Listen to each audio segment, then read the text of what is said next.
Hari Om, Namaskaram. On this very auspicious day of Gita Jayanti, I would like to share an overview of Bhagavad Gita to you in a very short duration. Let us start with a small prayer as usual.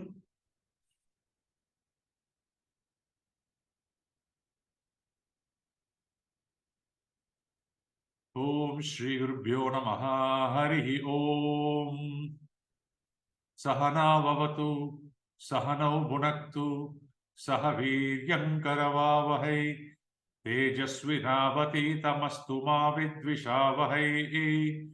Om Shanti Shanti Shanti. Sadasiva Samarambham Shankaracharya Madhyamam Asmadacharya Paryantam Vande Guru Paramparam. Om. As you all know, Bhagavad Gita, though it appears in an Itihasa, it is equivalent to Vedas.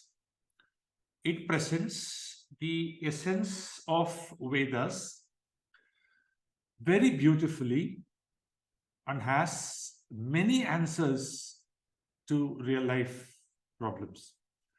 In fact, many scientists have admitted that they always keep a copy of Bhagavad Gita with them, right, across the countries, because some of the basic assumptions on which they proceed with their research is picked up from what's available in our scriptures.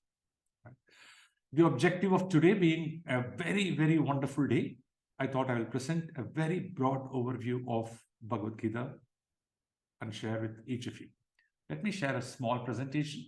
Just give me a minute.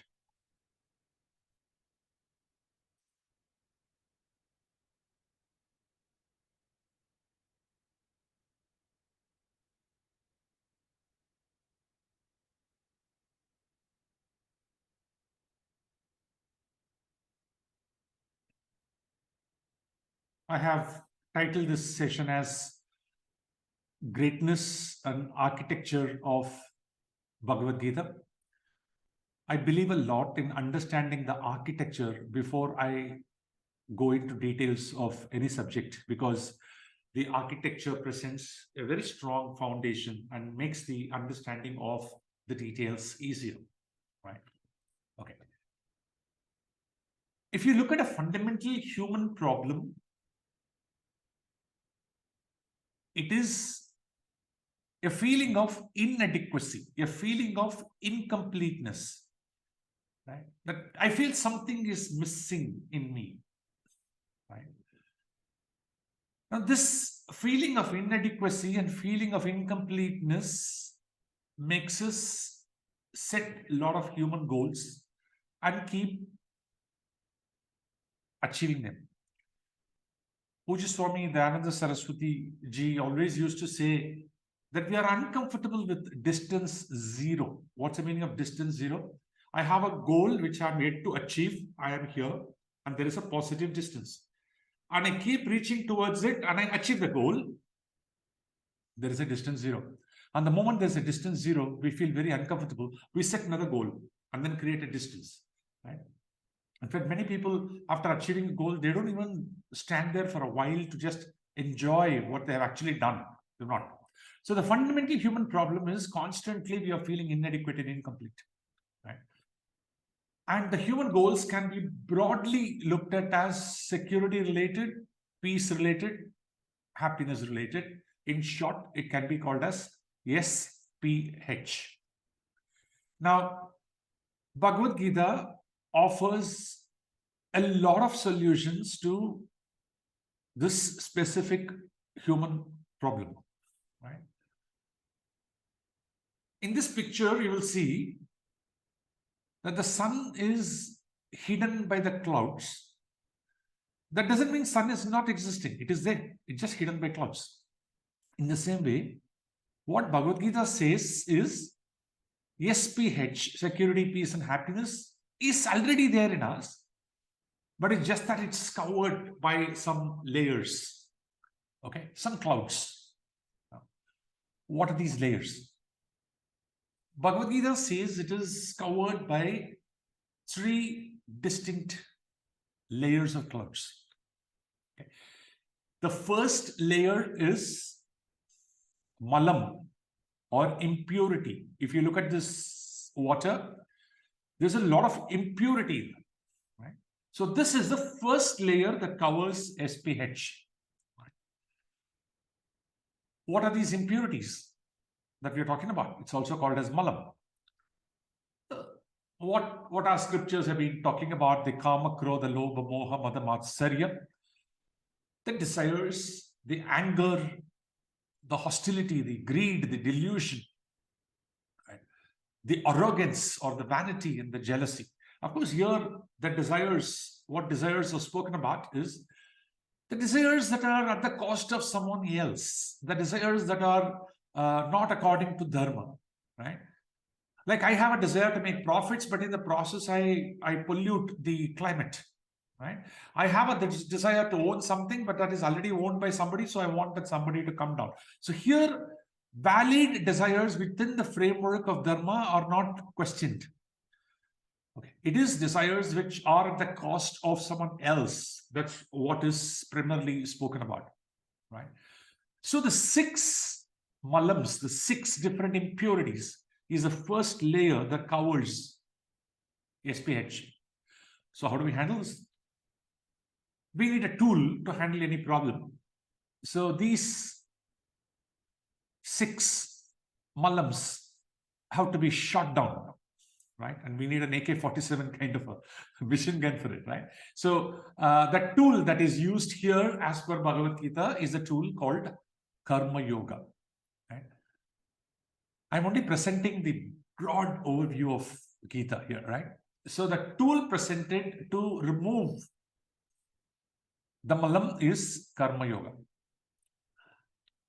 The second layer, assuming we remove the malam layer, the second cloud layer comes into picture, which is turbulence. In this water, if you see, the water is clear. There is no malam there. But it's constantly turbulent, right? It's our mind. Constantly it is thinking something, it's expecting something, disappointments, anger, right? Even assuming you conquer the anger in the malam layer, there's a lot of turbulence. Second layer. What is a cause for mental turbulence? Attachment, according to Gita. And there is a big difference between attachment and love. A person who is very attached to a flower, the first act he would do is he will remove the flower from the plant and want to own it. Whereas a person who loves plant, loves flower, will keep the flower in the plant and possibly water the plant to grow more flowers, right? So there is a big difference between attachment and love, right? Love is very self-centered. It's around owning it, right? It's mine, mamakara, right? Ahamkara is I-ness, mamakara is minus. It's mine, right? So, whereas love is selfless. And attachment is all about taking, whereas love is about giving, right? In case of attachment, the intellect is clouded and also is bound. So many times intellect doesn't function well. It's emotions that function well, more than negative emotions. Whereas when you come to love, the intellect is free because the kind of emotions that flow are very different. Please recall one of the videos that I had sent as part of season 1, where I had explained how a high spiritual quotient will make sure that your emotions are working fine, right? And many times attachment is very conditional. You do this, I do this. You do this, I do this. Otherwise, no times. But whereas in case of love, it's pretty unconditional, right? They usually give an example of a pet dog that you have at home, and even if you have been very harsh on the dog and then you go out and you come back, the moment you come back, it'll wag the tail and it'll show all love to you. So the love is very unconditional then, right? Attachment is for the weak mind, whereas love comes only when we strengthen our mind, right? Of course, attachment, unhappy. Love is about being happy and leading to joyousness. So the turbulence, the second layer that's clouding SPH, is coming primarily from attachment. So what do you do? Turbulence. In Sanskrit, it's called vikshepa. Vikshepa means turbulence. We need some tools, and obviously you can't use the same tool that we used for solving the Malam problem, right? Because different problems require different tools, right? So Malam, we shut it down by AK-47. Here we need to sharpen the mind, right? Because the vikshepa is in the mind, the confusion, the turbulence is in the mind, and hence that needs to be sharpened off. So the tool as proposed by Bhagavad Gita is Upasana Yoga. Remember, for Malam it was Karma Yoga. For Vikshepa, it is Upasana Yoga, right?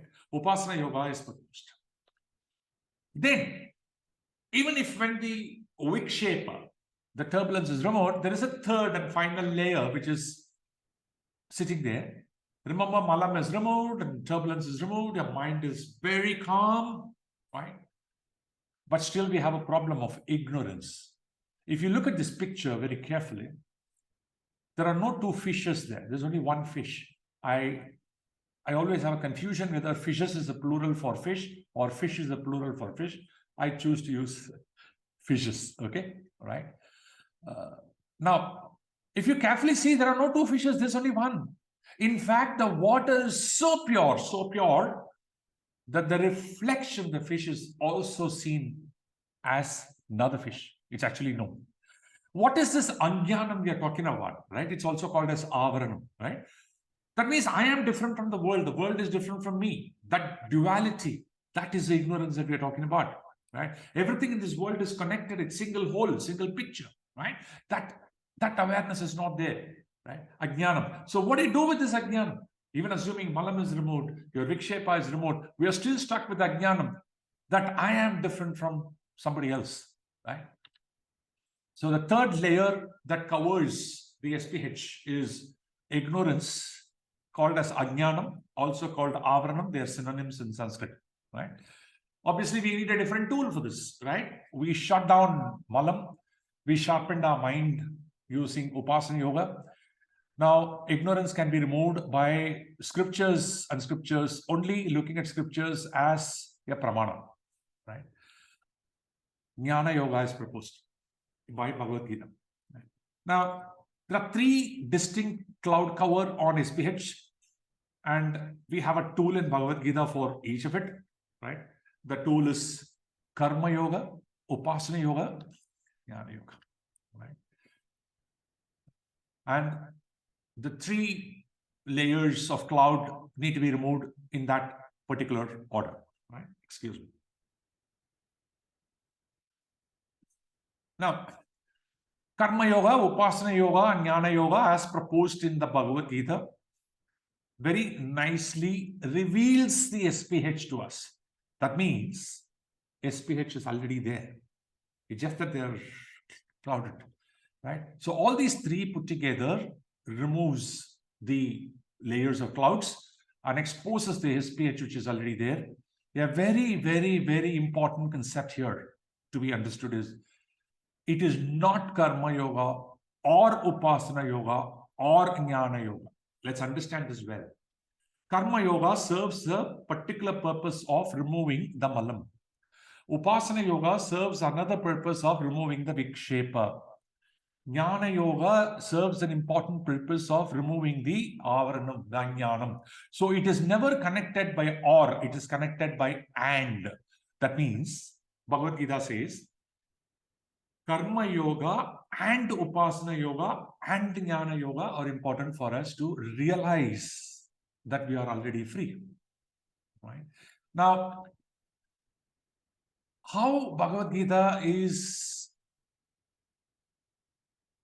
giving the message to us at a very conceptual level is Karma Yoga is all about action and attitude. That means you perform certain actions with certain attitudes. Even charity.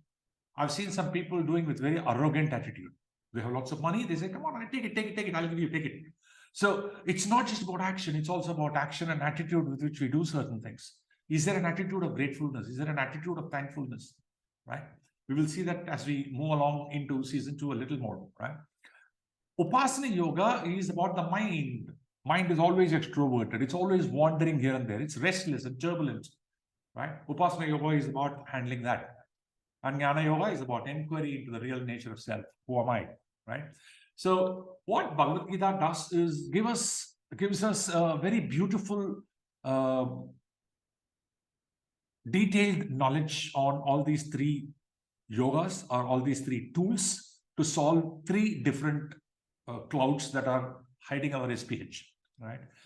How is Bhagavad Gita organized in terms of the architecture, right? Karma yoga is handled in the first 6 chapters, right? Shat Gam. Shat means 6. So Bhagavad Gita is split into 18 chapters, 3 Shatgams of 6 chapters each. The first cluster, the first Shatgam deals with Pratama Shatgam, deals with chapter 1 to 6, deals with Karma Yoga. The Madhyama Shatgam, which is chapter 7 to 12, which is cluster 2 as I call, deals with Upasana Yoga. Right? And the last Shatgam, the Antima Shatgam, which is cluster 3, chapter 13 to 18, deals with Jnana Yoga. And just to help you recall, it's not or, it is and, right? This is a very broad grouping of the chapters for us to understand what Bhagavad Gita is at a very broad level, right? Now, what is the key one single atomic message of Bhagavad Gita? It says, we are already what we aim to be, right? So we are already what we aim to be. It is a journey in realization. It is not a journey in becoming something, right? So there is nothing to become because we are already that. So it's actually a journey of realization. So this is the biggest message of Bhagavad Gita that is spoken about, right? Now, let me stop the share here. The purpose of this very short introduction of Bhagavad Gita is to pass on our deep respects to Veda Vyasa, to Sri Krishna, to all the gurus who have brought all these wonderful scriptures to us, right? And as a token of gratitude, let us all pray that we all have a peaceful and a joyous and a secure life all through, right? With these prayers, I would like to bring this session to conclusion. We close with a prayer as usual. The prayer here talks about the fundamental problem is incompleteness. There is nothing incomplete about us. We are already complete. Each of us is complete and we are full, Purnam, right? This is what we remind ourselves at the end of every session. Om Shri Gurubhyo Namaha Harihi Om. Om Purnamadah Purnamidam Purnat Purnamudachyate Purnasya Purnamadaya Purnamevavasishyate. Om Shanti Shanti Shanti Harihi Om Shri Gurubhyo Namaha Harihi Om. Thank you. Happy Gita Jayanti to all of you. Have a wonderful and glorious life ahead.